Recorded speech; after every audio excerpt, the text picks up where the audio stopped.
So hi Kijal, also thank you very much Ashmita. Ashmita is our founding batch scholar and Ashmita is one of the most vibrant scholars we've ever had. And it's so wonderful to welcome Ashmita back to do this webinar with us, where she's going to talk about, career transitions, especially in the light of this pandemic. I think something which all of us have had to challenge actively, especially the youth in the workforce. So I think today's webinar is going to really give us an insight into how Ashmita herself has navigated through this, and also in the broader context for us to be able to connect it with the kind of choices we are making in the career space. Yeah. Also, we have Kunal with us. Kunal takes care of strategy of admissions and marketing at Vedica. Hi, Kunal. Hi everyone. Yeah. So to begin with, Ashmita, can I request you to introduce yourself and share a little about your journey with us? Yes. So, hi everyone. I'm super happy to be here. Always happy to do something with Vedica even after graduating. To be honest, if they call us back and say, okay, you can attend the classes again, I'll be the first person there coming back and relearning everything at Vedica. But so I'm just going to quickly tell you what my journey has been from the last 10 years. Basically, ever since I learned to like make smart decisions. So that was probably with engineering. Oh no, that wasn't smart, but that's what everybody did when in the south. When you had to study, you either became a doctor or an engineer, or you like worked with your family business. So I picked engineering, and then after that so one of the companies that came was Mu Sigma.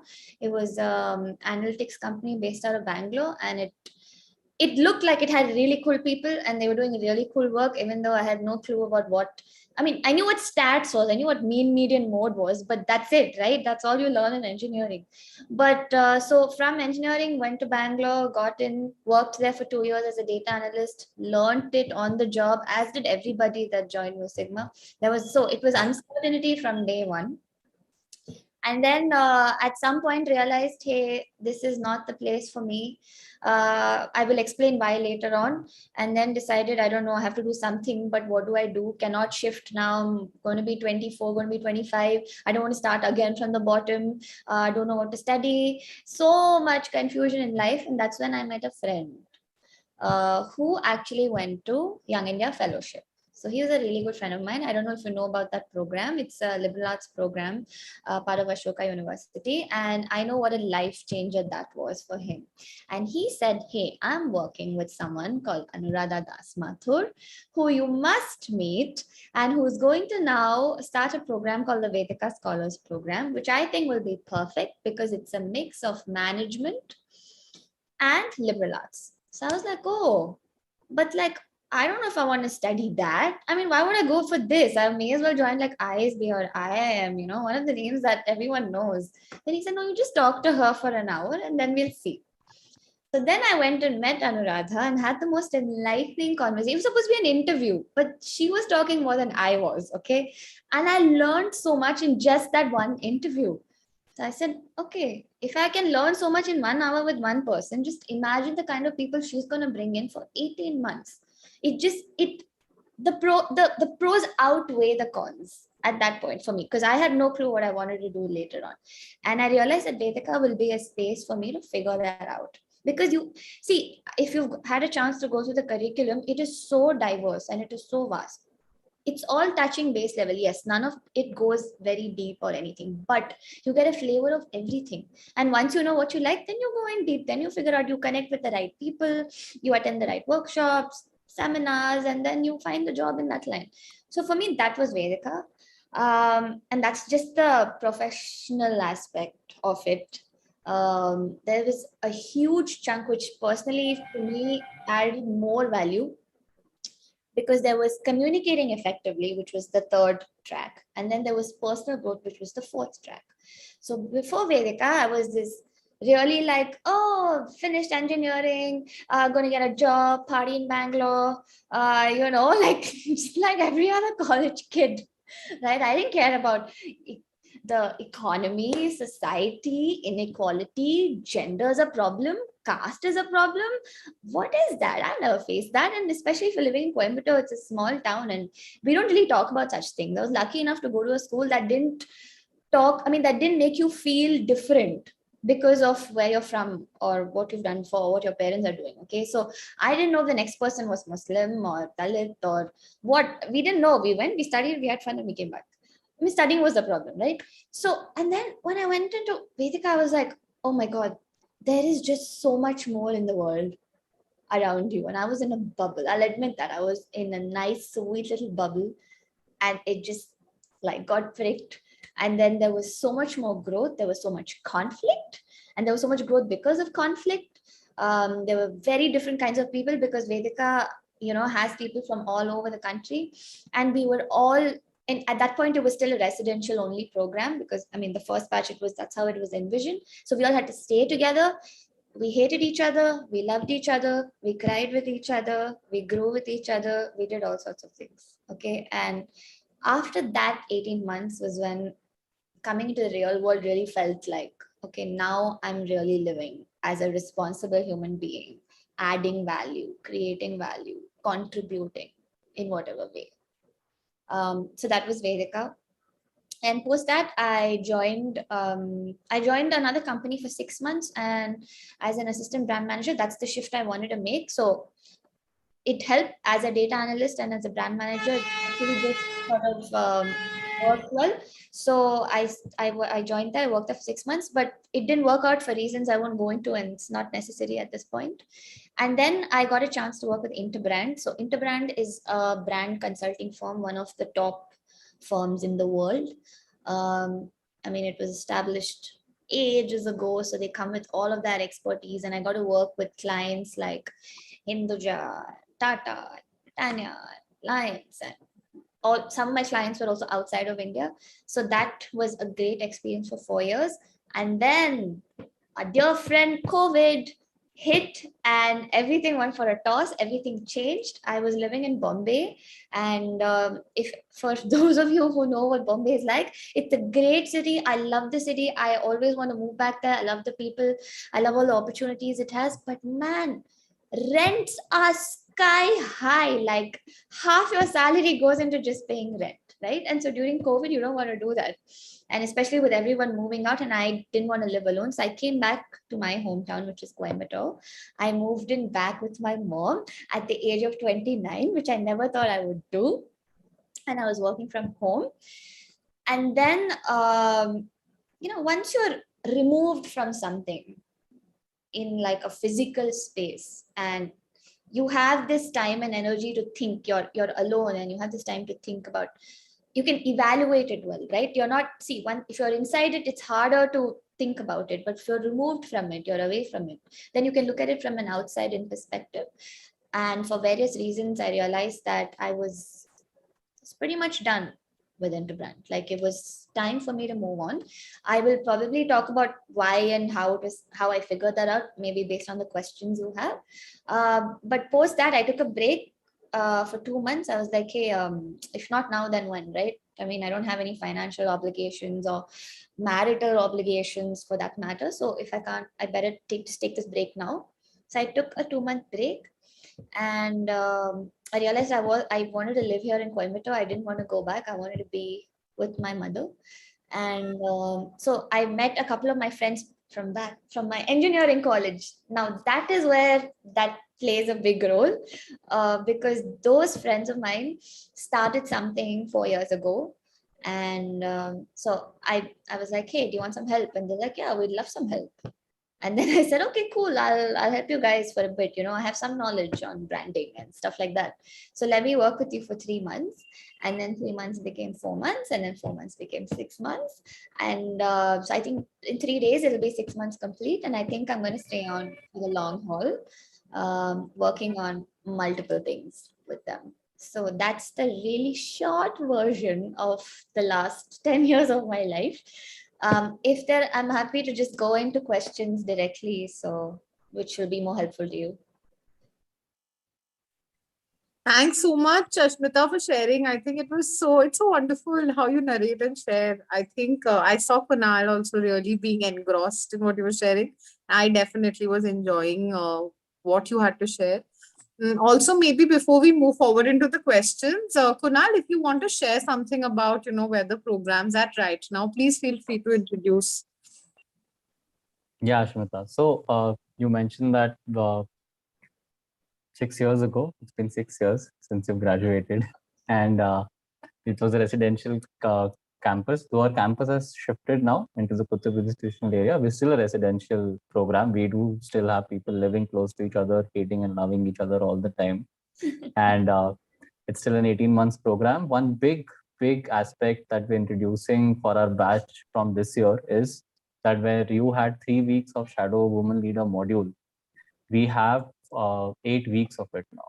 So it's a full-fledged internship. It's a very interesting point for us right now. We're very excited to host that for everyone in the coming year. All the people who are applying right now are going to be introduced to a 2-month program of Shadow Woman Leader module where they're going to be interacting with women CXOs and CEOs. I'm sure even you would have had a great time 6 years ago. And I feel like I need to make that point because it seems a bit lost on everyone, all the founding batch scholars. That has been more than half a decade. Yeah, it's still fresh in my memory. That's the thing, right? Every class, okay, fine, not every class, but like every professor and so many moments, it's still so fresh in my memory. I can't believe it's 6 years. Right. And 6 years later, we now have 350 plus alums all over the world. And we have a strong network. And I'm sure some of you are going to meet soon in April, thanks to Ananya. And we hope to see you as well. So that's about it from my end. I think let's continue with some questions, and Ananya, let's get to know Ashmita more. Sure. Thanks so much, Kunal. Thank you for sharing, Ashmita, for adding on. So, Ashmita, we were just wondering that, it's been like from your own journey, you were sharing that it's been such a dynamic phase in your life and given the pandemic, right? But in these last 2 years, what do you think has changed for you, your mindset as a professional, given how dynamic the world has had to become? So, anything you want to share with us? See, to be honest, I know COVID was horrible for most people, but in my case, particularly, it was actually a little bit of a good thing because I could then move back because I realized how much I missed my mom and my family. And, it also little bit affected my work because, if you're not set right in the mind, if you're not emotionally content, you're not going to do well professionally as well. So to be honest, the moment I moved back, the moment I was back in my old room, ate my food, ghar ka khana, it just changed things for me. I was just like suddenly way more efficient, way more focused. So to me, that was one of the biggest changes that I felt. And this can only be personal because everyone has their own journey during COVID time. But for me, it was a good thing because I got to come back home and I didn't know I missed it until then. That was one thing. And the second thing is, like I mentioned earlier, being away from it actually helped me focus even more. Like I could see the larger picture. Now this is something that I heard from a Vedica scholar like 2-3 years ago about collecting the dots and connecting the dots, right? You first collect the different dots and then you figure out how you're going to connect them. What is the relationship between each of it? Regardless of what problem you're trying to solve, whatever it is, right? You first want all the information points and then you learn how to connect it. So to me, being away actually helped me focus more on what is missing, what are the gaps, what needs to be done. There was no that pressure of big experienced men speaking over me, telling me what's right and what's wrong, and me just saying, okay, yeah, if that's what you think, then I'll do that. No, now it was over a screen, right? It was no longer intimidating. There were no looming figures standing behind saying, oh, it's not right, that is not right. Everything was happening over screen. Suddenly it felt like the level playing field, it was leveled.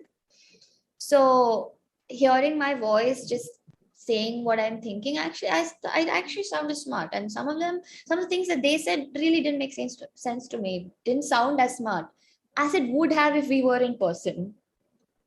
So those are the two things. I felt like professionally it worked well for me because I could take a step back and see what people are for what they actually are and not be intimidated by these other gestures that are generally used to intimidate people. And yeah, but I also know like there are tons of people who lost jobs, and I mean that was sad. There's nothing that we can do. It was just happening at that point. Nobody knew how to deal with it. I also saw a lot of people deciding, hey, I don't want to work like this anymore in an office setup. I want to be a freelancer. I love the time that I have. I want to work at the time that I want to work at, right? It was flexible work hours. So I felt like there's no one thing that happened. Everyone went through their own journey. And I just hope that everyone found their way, like how I think I have found my way, and what I like. So Thanks so much, Ashmita. That's very, very insightful. Before we continue, Yeah, Ananya, Kinjal has a question, please. yeah, Kinjal, please go ahead. Hi, Ashmita. So glad to see you here. So my question was, how and when did you know that you were interested in branding and this is the right kind of job for you? So it was at Vedica only. Okay. And there are a lot of courses that we had to go through about understanding yourself. What is it that you like? What is it that interests you? So we were sort of asked in a way, in the way in which the course was designed, you had to go through this process of self-discovery, whether you liked it or not. Right. And in that point, I realized, hey, I am very easily revered and mesmerized by things. Okay. I watch a Disney movie and immediately I want to be in that movie. I want to be a part of it. I see something and immediately I like it and I immediately want to be a part of it. So I was like, if a movie like this, if an ad like this, then can create this emotion over a non-living thing, like even if it's a chocolate, nostalgia, right? You feel so much for something that you ate like 15 years ago. It's because of that one little ad or that one little line, that one little tune that you hear, and suddenly you feel things. You feel so much. You feel so much loyalty. You feel so much like passion, and it's not even something that's there in your life every day, or it's not like done by your parents or anything.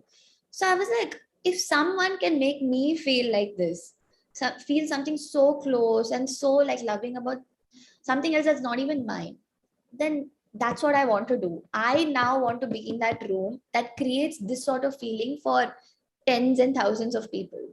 I want to be that person that makes other people feel things like good things.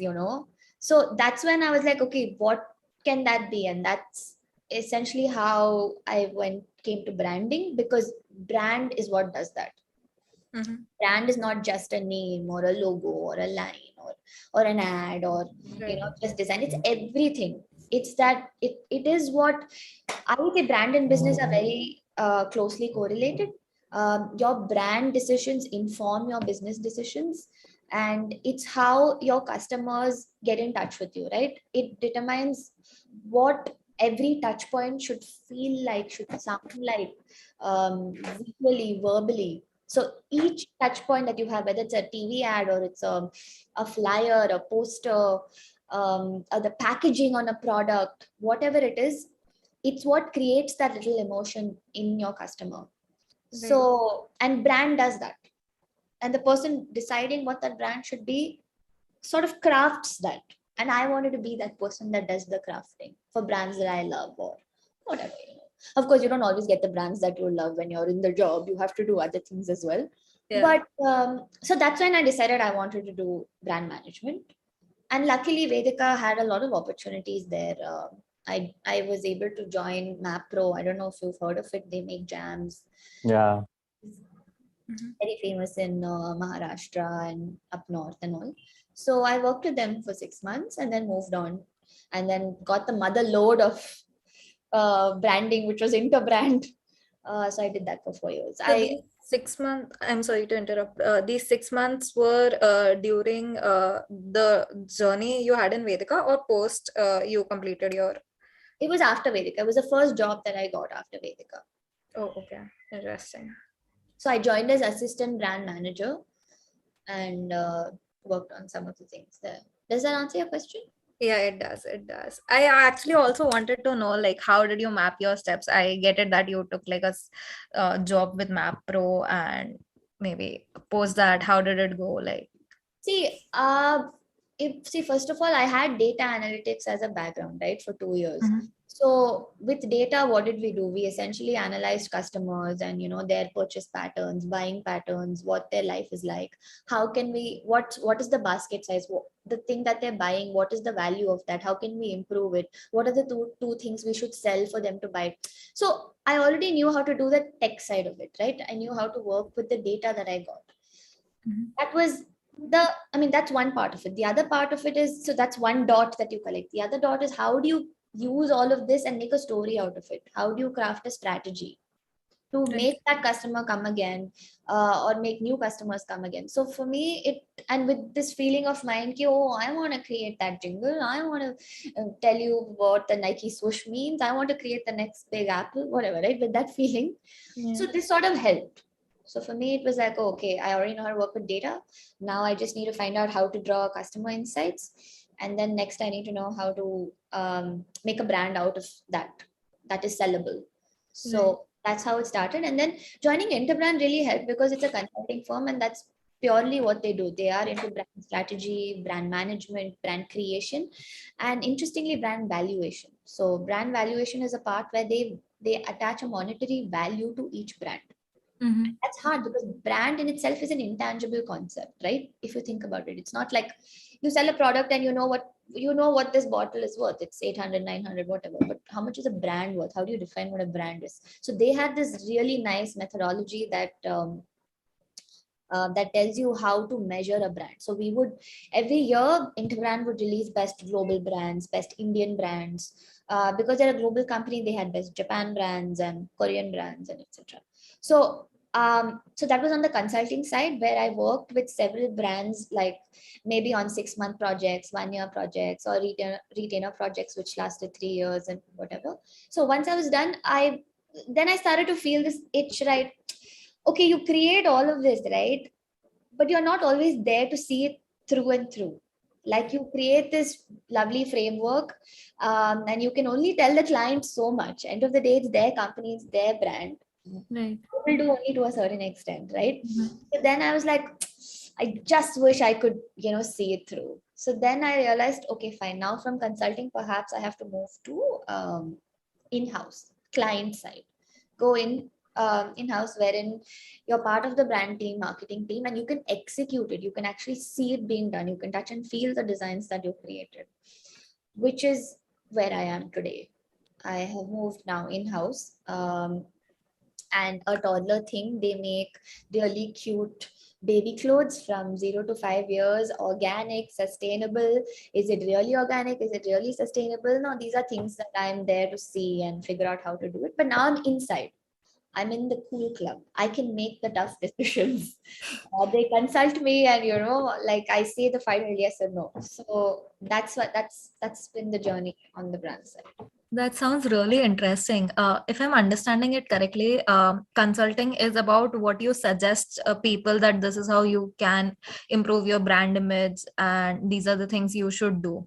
But when you do it in-house, brands come to you and then you have the veto to decide what will be the right path of it. Is that yeah, you have a higher chance of it under your control if you're in-house, right? But versus consulting, they come to you, they pay you for your advice, and you give them a beautiful framework, and end of the day, but it's still up to them on how they will implement it. Sometimes they involve you in the implementation as well, depends on the project, depends on the client. But sometimes you're not, and the relationship may go on or may not go on. If it's a retainer project, then yes, you're lucky, you stay on for 4-5 years, sure. But sometimes they come to you for 6 months, for 8 months, for 9 months, and that's it. But if you're someone if your high comes from doing new things all the time, right? And you get to work with new industries, new projects, very different kinds of projects, very different kind of people. If it comes from there, then consulting is a great place to be, because your experience really grows. So in my time at Interbrand, I worked with real estate, I worked with banking, I worked with steel, I worked with like FMCG products. So you see, I got all of this experience by working with different projects on the consulting side. If you're in-house, then you work with one product. Maybe they grow, maybe you diversify, but it depends on where you go. PNG and HUL, yeah, they have a lot of products. Again, mostly FMCG.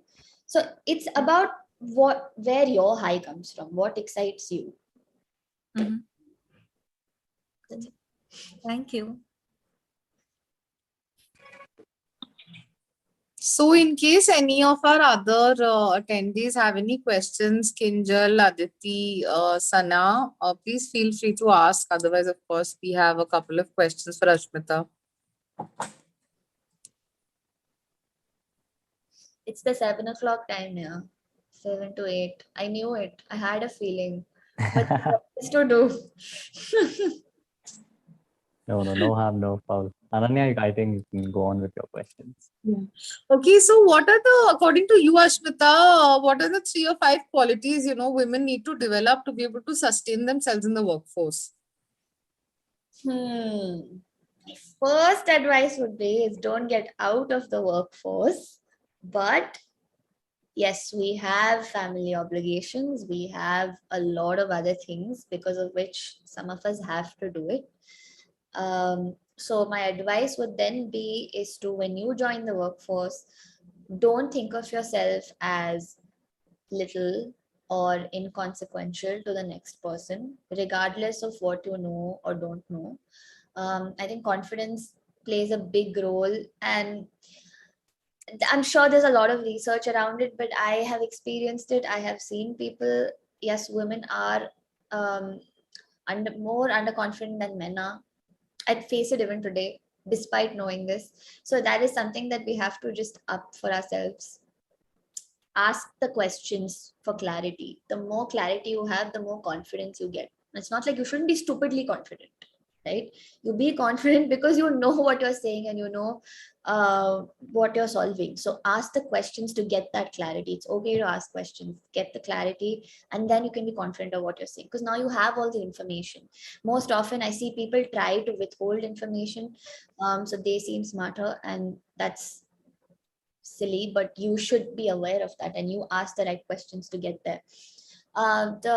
The other thing that I would say is super important is when you walk into a room, do not look at the woman as your competition in the room, which is really what tends to happen a lot. It's happened to me. It happened to me pre-Vedica. It happens to me now by other people who don't have the same education and awareness as I do. It's not their fault. They haven't been through Vedica. I don't blame them. I was lucky to get it. So I don't do, when I walk in, I don't look at the girl as like, oh, she's my competition. I need to be smarter than her. No, you make her your friend, you make her your ally. You work together. That's when you both bring in your expertise. When you feel like, man, I really feel like this when he says this, what should I do? She'd be like, yeah, even I feel it. Then you're like, oh, so it's not us, it's him. We're not the ones at fault here.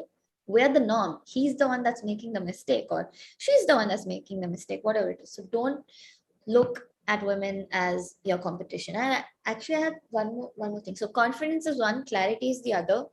Don't look at women as a competition. Make them your ally. Don't look at other people's bias as your incapability. They are biased. It happens. It will always happen. It will continue to happen. They are biased, but that does not mean that you are incapable. You find other ways to measure your success, right? And the fifth thing is, you're probably thinking, man, there's so much literature on empowerment, in equality of gender, in like feminism. There is so much everywhere. There are memes, there are videos, there are reels, there's just so much. But biases exist. It exists despite all of this, and it is going to exist for your lifetime, for my lifetime. It's going to be there. So just don't feel shocked when that happens. Oh my God, you feel this way, but how can you? Like, I was talking to a friend the other day, and he's a really close friend of mine, okay? And he's treated me equally. We have a very good relationship. And then we're talking about some men and women, and he was like, I think it's easier for two guys to be friends than two girls. Like, what does that mean, dude? He's like, no, really, this is from my experience. Girls put each other down, and that's just the way it is. It's fine. I'm like, hello, what do you mean? I went to an entire course. I did an entire course for 18 months to prove exactly this wrong. I spent money on this. I have worked from that day every single day to make sure that no girl around me feels let down because she's a woman, especially by me. I have tried very hard, and he's like, oh, you're probably one of the few. So when people around you in your closest circle have this feeling, other people are going to feel it. Yeah. So don't just don't let it. Do what you have to do professionally, right? Up your skills, be confident, attend Vedica, and you will never be. And that's basically it.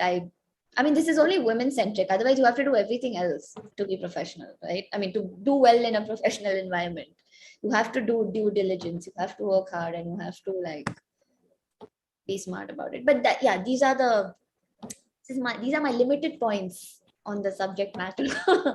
I hope it has helped. It was so nice while you were speaking. I was actually thinking that your creative today says Chief Brand Officer Vedika. You're really that, Ashmita. This is I amazing. think I really was Vedika's chief ambassador. If we had that award in 2016, I would have gotten it. Even without attending Vedika, I'm telling people, listen, this is the place to be. You will get everything you have ever wished for. You please enroll now. Such a gem of a batch. Amazing, amazing. Thank you. But thank you for sharing. I think I was glued to this piece. I think I want us to be able to, Kunal, we can just carve out this particular portion and just promote this. This is so amazing. I think apart from just, like even if we remove it from the context of Vedika per se, it's so relevant in the light of Vedika, but otherwise also, it's so amazing. I was just thinking that. It's sounding like someone who's actually worked for so many years and had to observe people, human relationships, and then sharing, such powerful insight. So really, thank you very much. It's very, very encouraging for me also. So moving on, I think our attendees definitely, I think Kinjal posting that, she was feeling like it's amazing and you're really, you're really helping her remind herself that it's so important to apply all of this in our daily lives. Yeah, we may forget all this. So thank you. Also, given that, we today's entire webinar is planned around the context of transition in career, especially, what do you feel about the aspect of transition? Does it help one, or does it impose a challenge? What is your take on it? See, honestly, I feel like it has helped me transitioning my career, changing. It has helped me greatly. But you have to do it for the right reasons and at the right time. It's not like you join something and you're like, oh, I'm bored, I'm going to change. You can't do it for the wrong reasons, right? Every choice, every change that I made came with a very valid reason. It was not something baseless. See, unhappiness comes from everything, guys. At some point, whatever makes you happy the most can also make you really unhappy. But you don't up and quit it at that point. You need to have enough, you should have gained enough of that knowledge, enough to say, okay, look, I'm done. There's no, my brain cannot take this anymore. So I need to leave to find something better. I'll tell you what helped me make this transition, especially during the pandemic, right? Because I was making good money back in Interbrand. I was in one of the most sought after companies in the branding world, but I left that for a job that doesn't pay as much, for a company that is not known as well.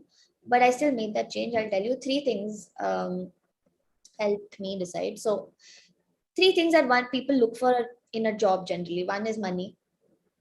Two is, are you satisfied with your job? Like the little daily work that you do you like it? Are you getting satisfaction for what you're doing?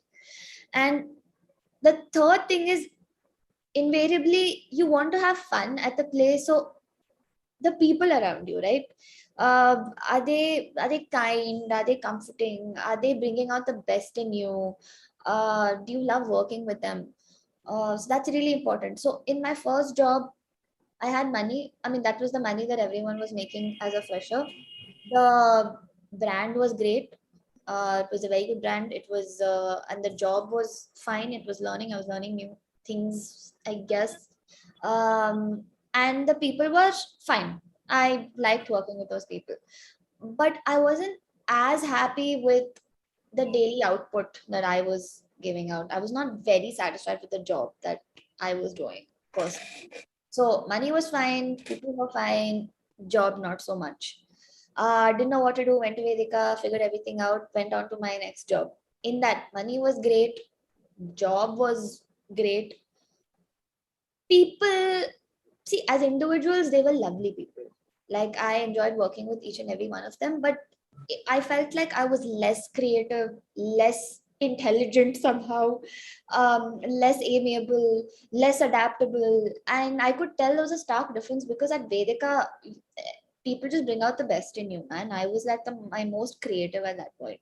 So right after I went to the job, I'm like, I'm not so sure. And it took me a while to realize that the people were not fueling me. Of course, it's not their job for me to do well, but hey, man, I'm going to admit it. For me, it matters. It matters. The people around me, whoever I'm working with, it matters to me. So in this case, job was okay, job was fine, money was fine, people not so much. Now in this job is great. I'm making sustainable products and for babies. Uh, People are amazing. They are my college friends. And for some reason, and that's not necessary, you have to work well with your college friends, but the kind of dynamic that we share, it has worked so well for me, touch wood. I'm learning from them, they're learning from me. These are people who are willing to teach and to learn. And that's the kind of people that you want to be around. They have enough knowledge enough to pass on to you, and they have enough humility to learn from you. Right. And that's why I love working with this team. Every day I wake up, I'm like, oh, I love to go to work today. I mean, it's an exaggeration, but really, like, I'm like, yeah, cool. I'll go to work and I'll have fun. I will laugh a little. I will do good work. Money, not so much. Right. Because it's a startup and we're building it. We're building it from scratch. It was bootstrapped till now. We're looking for investments. But the team is great and the work is great. So actually, I'm a lot more at peace with myself, even though money is not there. It's fine. For me, I've realized, okay, the last 7 years I worked unhappily, but I made a lot of money and I saved it. By the way, everybody should save from day one.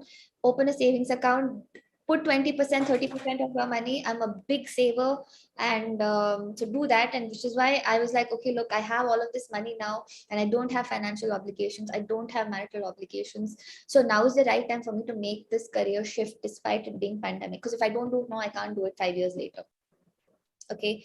And I was going crazy with that job. I was anxiety attacks and all, and nobody wants anxiety attacks on a job, right? Actually, you don't want it in general, but you definitely don't want it at your place of work.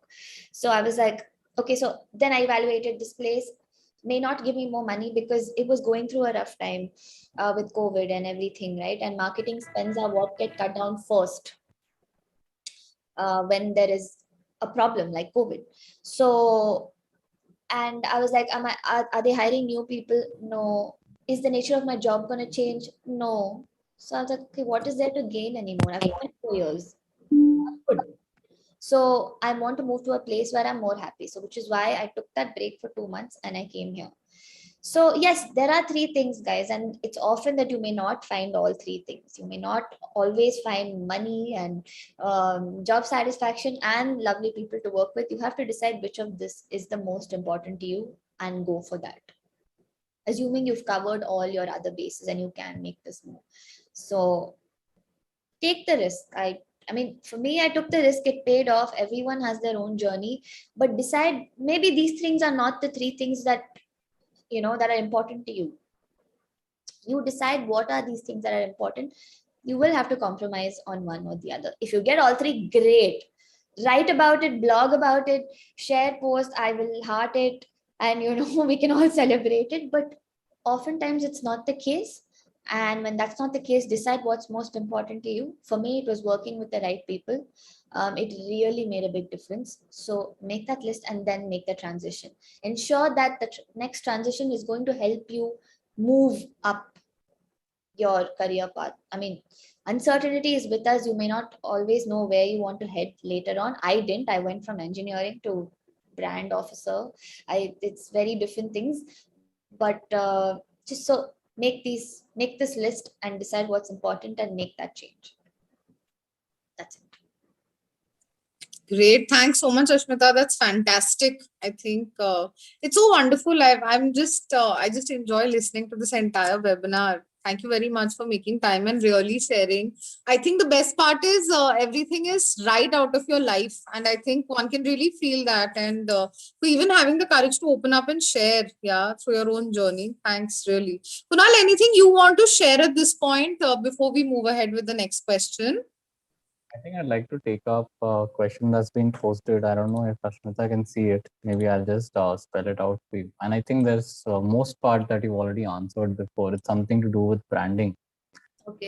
This person has chosen to not reveal their name, and they're asking, are there any prerequisites to get into branding?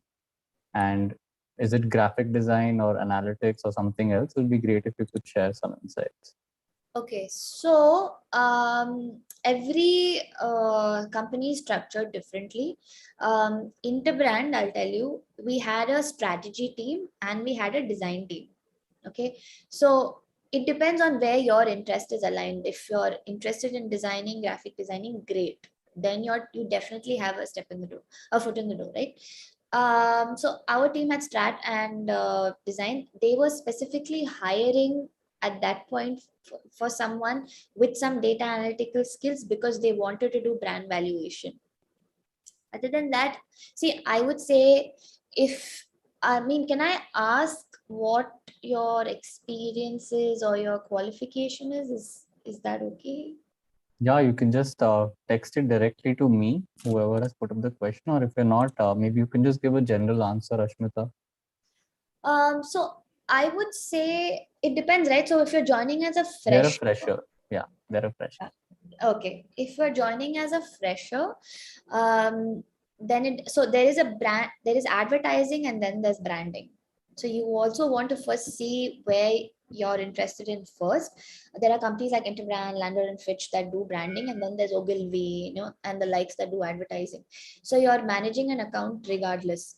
I would say more than having any prerequisite as a course, you need a basic degree, of course, but more than that, reading up on the kind of brands that you associated with. Why is there an affinity towards certain brands? Why do some brands do well and others? Having an opinion on such things really matter in your interview. It would help to take a brand management 101 course, because then you learn certain things like, so the aspects of it, like there is brand architecture. That basically means how close or far away do you keep your baby brand to your mother brand. For instance, if you take Nestle, right? Nestle makes tons of products, but they also have Maggie. If you notice on the Maggie packaging, you won't even find Nestle. So basically, they don't associate themselves with Maggie doesn't associate with Nestle.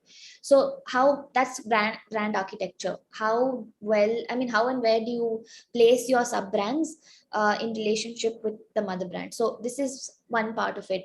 So it'll be good to have a basic course just so you understand what are these different aspects. There is naming, there is brand architecture, there is internal branding, employer branding, customer branding.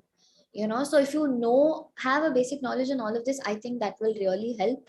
I don't think you have to have specific experience, or you have to have a full. I don't even know if you have to take a full-time course to get into this line of work. Just your own knowledge on what brands are like, what brand means, brand, know these words, brand identity, what does that mean? So yeah, I think a one course will help, like basics to brand management. Just so in the interview, you know what you're talking about, and they know that you're really interested in it and all of that, right? I hope that answers your question. Also, I don't know if you had Ogilvy and Landor and Fitch hiring when you were the founding batch, but we've got them on board as recruiters now. So that's really Are exciting. you serious? That's Yeah. amazing. That's awesome. So those are two big brand firms and who really focus on branding and advertisement as well. So we have them on board and they come and recruit every year. Super. You guys should get DTP Mudra also to come and recruit. They are the sister concern for Interbrand under Omnicom. But okay. if you can help us segue into them or have some conversations, then that'll be great. And probably, Ashmita, you can come yourself, hire from us, get some junior chief branding officers. Oh, that would be amazing. Anna, we have Deepa in our careers team right now who's doing a great job at placements, and maybe we can connect you with her. Yeah. But any other questions? Not from our attendees, but I'm sure Ananya still has a ton of them. So, how does, or do you feel rather that, having higher education or access to higher education really amplifies the chances of a woman to continue being in the workforce? See, in essence, there are certain, okay, so I'll answer this in two ways, right?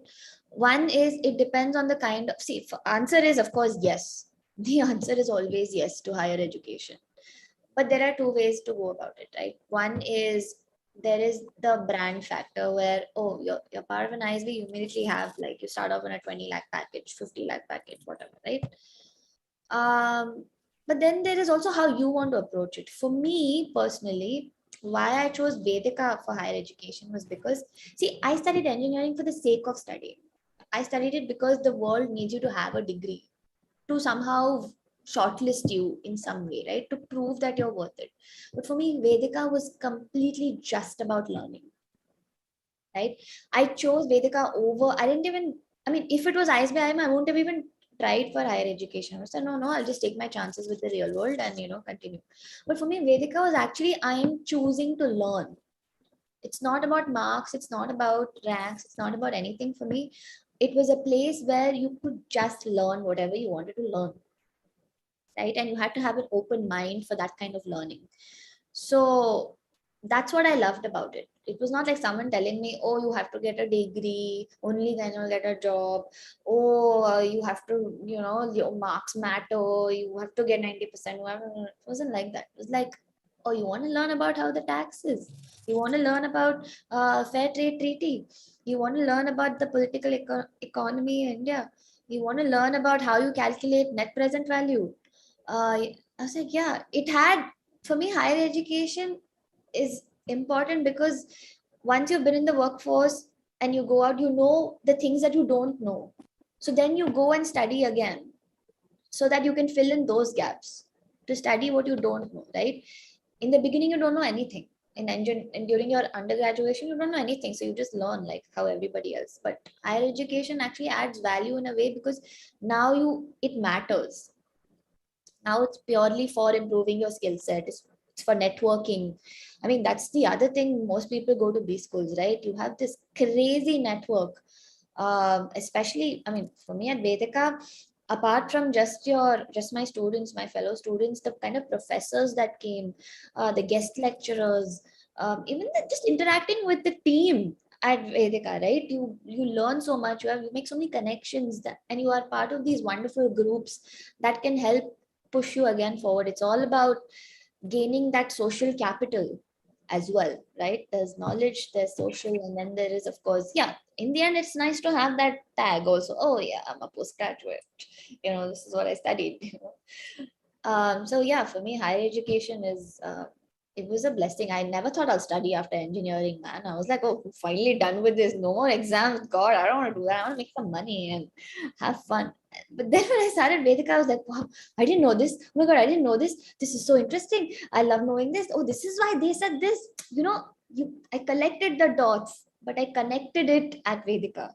I connected what everything meant at a place where that taught me how to connect it. So yeah, I think it's super important.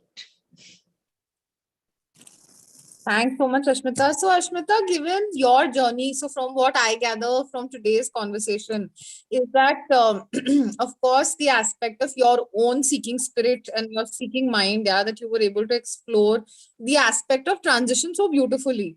But now, having seen, the pandemic, lived through it, given transition a chance, yeah, not being rigid about it. What do you think your journey is going to look like in the next 10 years? Do you have a direction, or has there been a little bit of acceptance? Has there been a little bit of change in your own self, yeah, which you would like to apply over the next decade at least? See, the one thing I'll tell you, no, Ananya, is, and that was the base of my entire conversation, is uncertainty. Who knows what happens when and how? I mean, I had a deck prepared for the session which talked about life and equating it to Lego blocks, right? You have these bunch of Lego blocks and you say, okay, I'm going to make this. I've decided that I'm going to create this. But somewhere along the way, you're like, oh, it's just too boring. I don't want to make this structure anymore. Or maybe you realized, oh, I don't have enough of the red pieces to make the roof. And then you change midway. And then while you're making it and you finally made something after you struggled, someone comes, your sibling or your next door neighbor comes and they push it down, and it's done. It falls down. It falls down crashing, like how COVID was for most people. Then you have to pick yourself up and try again. So I think I'm changing every day. I don't like this 10-year, 5-year question, because really, who knows? The only thing I can say is I have now been through enough uncertain times. So I expect it now. I expect it to be difficult. I expect it to be unhelpful and supportive. The only thing I do know, which I will keep with me, is hey, I got through it once. I can get through it again. So in the next 10 years, I only hope to grow and not fall. But I may fall. I don't know. I just know that if I do fall, I have the courage and the support to pick myself back up and go ahead. Like, I mean, really, what's the worst thing that can happen? I'm sure it's happened to someone else. So learn from people's experiences and take that chance. Make a calculated decision. That's what I'll say. Like, I mean, when I was at Vedica, it was a little rose tinted in that way, right? Like everyone is supportive and everyone's a feminist and everyone's progressive and everyone's like saying the right things. Everyone's left leaning, everyone's liberal. And once I got out of that bubble, I'm like, my God, the world is not like that at all. So initially, I had a really hard time. I'm like, Arey, but how can you say this? Have you not read this by this person? Have you not seen this article? So in the next 10 years, I hope that I do better than yesterday. And I make the right relationships and I make the right decisions. If not, then I have some people around me who will say, okay, that was stupid. That's not how you should have said this. So be open to mistakes and be open to uncertainty, because it's going to be there, whether you like it or not. So that's it.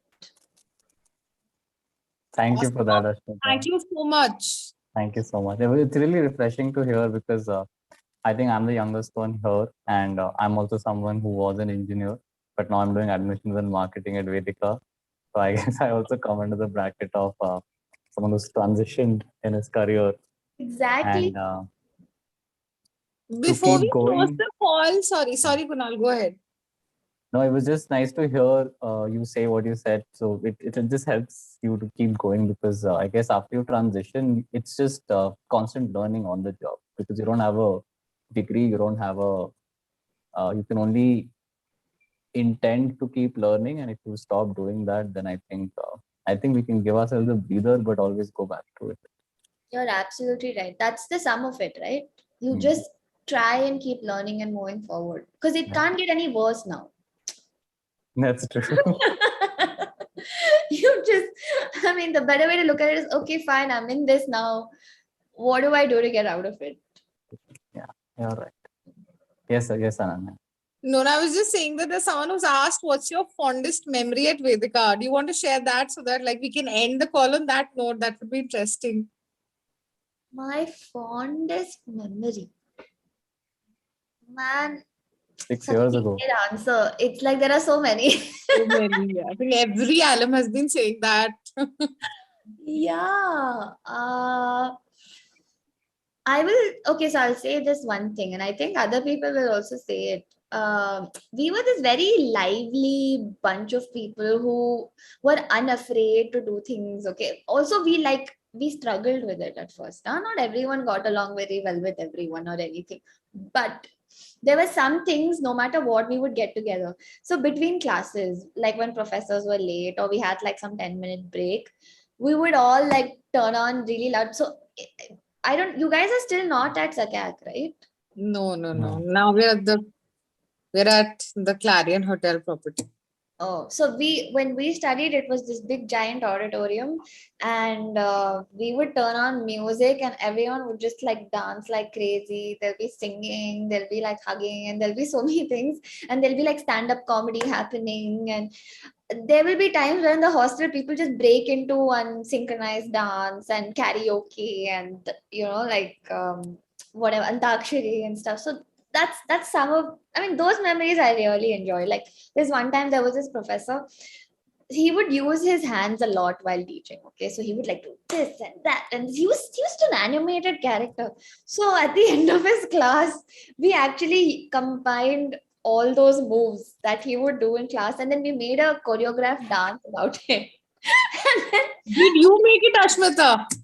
it was me, it was Nitya, it was Kathy, and it was one more person, I can't, Pooja, I think, and maybe Prasna, I can't remember. But we all did it together, and then he was just like, what was that? And I'm like, that's you when you teach us. That's what you look like.